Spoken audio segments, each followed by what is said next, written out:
चमत्कारिक इस लिहाज से कि 2006 में बीजेपी वहाँ पर शून्य में थी और 20 साल के अंदर 206 का आंकड़ा, मतलब ये सफर, ये अपने आप में ये सामान्य राजनीतिक दल इस तरह से नहीं, देखो ये वजह क्या थी? भारतीय जनता पार्टी की क्रम विकास ग्रोथ को आप देश में देखिए। हम जनसंघ के समय से हम लोगों की एक पैटर्न था ग्रोथ की। फिर माननीय स्वर्गीय अटल जी के नेतृत्व हमको मिला, आडवाणी जी के नेतृत्व मिला, उस समय में एक बड़ा जंप हुआ। पिछले 2014 के उपरांत जब देश की दायित्व माननीय प्रधानमंत्री नरेंद्र मोदी जी ने संभाला, उनके साथ एक योग्य टीम संगठन में और सरकार में काम कर रही है, उस समय में हमारी जो रणनीति रह रही है, आखिर हमारे उद्देश्य लोगों के कल्याण करना, सेवा करना, उसके लिए अच्छा नीति चाहिए, योजना चाहिए, मेहनत चाहिए, फल चाहिए, इसमें एक भरोसा बनता है, एक विश्वास बनता है। आज इस प्रकार की भरोसा को प्रधानमंत्री जी ने देशव्यापी प्रतिष्ठित करवा पाए हैं। इसीलिए जो आपको एक ग्रोथ दिख रहा है ना, इस प्रकार की पहला एक्सपेरिमेंट नहीं है। हम अनेकों राज्यों में, हमने त्रिपुरा में बड़ा जंप किया, हमने हरियाणा में बड़ा जंप किया, हमने महाराष्ट्र में अपने दम पे सरकार बनाने की स्थिति में आ गए थे।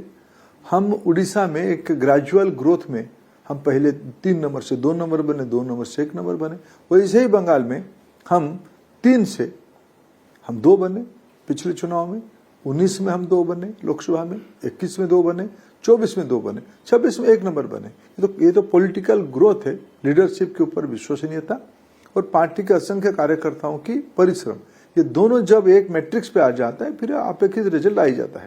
आप लोगों के फाउंडर मेंबर श्यामा प्रसाद मुखर्जी जी के समय से अंग बंग कलिंग वाली जो बात चल रही थी, जाहिर तौर पे इस सपने का पूरा होना बहुत ज़्यादा सेटिस्फैक्ट्री लग रहा हो। देखिए, बंगाल के चुनाव को मैं ऐसे देखता हूँ, एक राजनीतिक और सामाजिक कार्यकर्ता के नाते, इस देश की पिछले 100 सालों में आपको याद करना पड़ेगा 1905 में बंग भंग क्यों हुआ।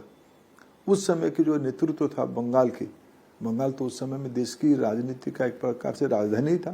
थोड़े ही दिन पहले दिल्ली आया था राजधानी। उस समय से बंगों की जो विभाजन हुई, उसके एक सामाजिक, ऐतिहासिक, सांस्कृतिक पृष्ठभूमि है।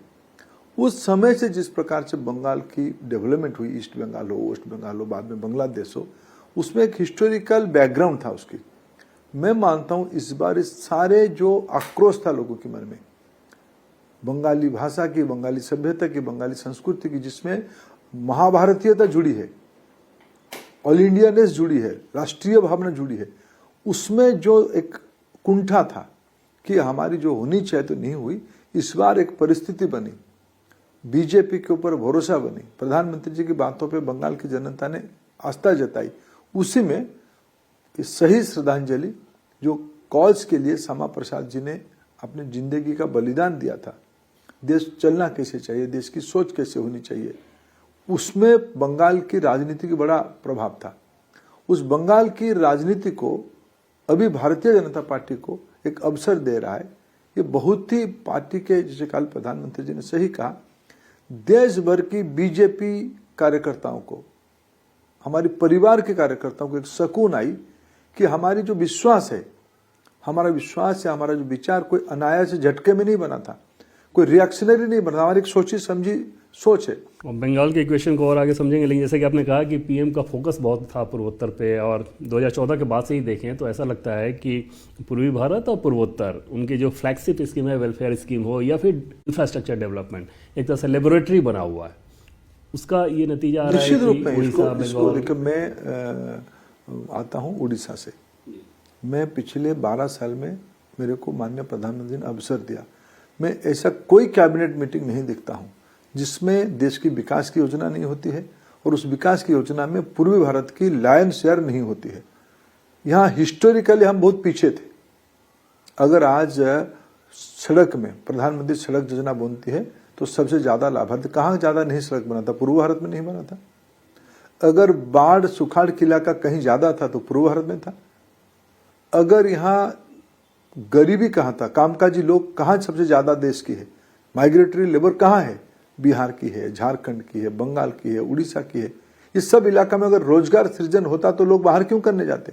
आपको उज्ज्वला मैन भी कहा गया है कि जब आपकी मिनिस्ट्री ने वो स्कीम लागू किया, उसमें पूर्वी भारत में उसका बहुत ज़्यादा फोकस रहा। क्या उस समय संदेश रहता था पूर्वी भारत को लेकर पीएम मोदी का? उसमें पूर्वी भारत की जब कल्पना करते थे प्रधानमंत्री जी बहुत सार्वजनिक मंच में कहे, जब तक भारत माता की दोनों भुजाएं इकट्ठा नहीं होते हैं तब देश की विकास नहीं हो पाएगा। हम अपीजमेंट नहीं करते हैं, तुष्टिकरण हमारी मॉडल है सैचुरेशन, सभी के लिए कर दो। जब आप कुछ चंद लोगों के लिए करोगे तो फिर किसको दोगे? प्रायोरिटाइज करोगे, फिर आपके पसंद के लोगों को दोगे, पार्टी वालों को दोगे।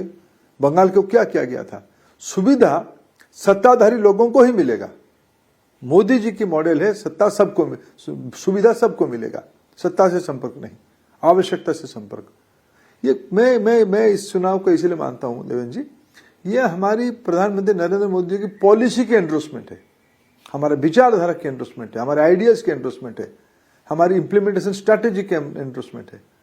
ये स्वीकृति इस बार चुनाव में हमको मिला। नहीं तो पांडिचेरी में हम दोबारा जीते, असम में तीसरी बार जीते, केरल में हम सम्मानजनक खाता खुले, अच्छे 14-15% वोट इकट्ठा करें। ये सब नहीं होता अगर हमारी पॉलिसीज को एंडोर्स नहीं होता समाज के द्वारा।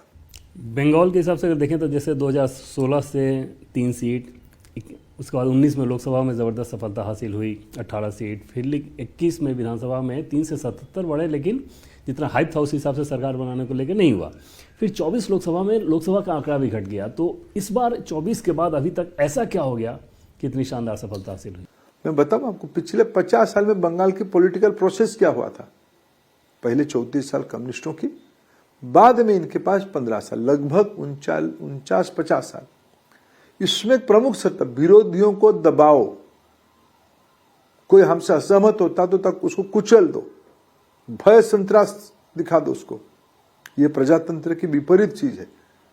कम्युनिस्ट और ममता जी दोनों ने अपनाया था एक ही पंथ, पर कम्युनिस्टों ने अपना कैडर को अपनाया था।